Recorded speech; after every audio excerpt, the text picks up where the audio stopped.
కేంద్రం మరో కీలక నిర్ణయం తీసుకుంది. ఈ నిర్ణయంతో విమానాల్లో 60% సీట్లు ఉచితంగా అందుబాటులోకి రానున్నాయి. విమాన టికెట్ బుక్ చేసే సమయంలో సీటు ఎంపిక కోసం అదనపు డబ్బులు చెల్లించాల్సిన పరిస్థితికి ఇది పెద్ద మార్పుగా చెప్పాలి. Directorate general of civil aviation తాజా మార్గదర్శకాల ప్రకారం ఏప్రిల్ 20 నుంచి అన్ని ఎయిర్లైన్స్ కనీసం 60% సీట్లను ఉచితంగా ఇవ్వాల్సి ఉంటుంది. ఇప్పటి వరకు కేవలం 20% మాత్రమే ఫ్రీగా ఉండగా మిగతా సీట్లకు అదనపు ఛార్జీలు వసూలు చేస్తున్నారు. ఈ నిర్ణయంతో కుటుంబాలతో లేదా గ్రూపులుగా ప్రయాణించే వారికి పెద్ద ఊరట లభించనుంది. అంతేకాదు ఒకే టికెట్ పై బుక్ చేసిన వారికి పక్కపక్కనే సీట్లు ఇవ్వాలని కూడా స్పష్టం చేశారు. మరోవైపు మినిస్ట్రీ ఆఫ్ సివిల్ ఏవియేషన్ పారదర్శకతపై కూడా దృష్టి పెట్టి అన్ని ఛార్జీలను స్పష్టంగా చూపాలని ఆదేశించింది. అయితే విమానయాన సంస్థలు మాత్రం ఈ విషయంలో ఆందోళన వ్యక్తం చేస్తున్నాయి.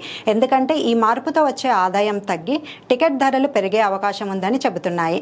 మొత్తానికి ఈ నిర్ణయం ప్రయాణికులకు లాభం ఇచ్చిన భవిష్యత్తులో ఛార్జీలపై ప్రభావం చూపుతాయని నిపుణులు చెబుతున్నారు.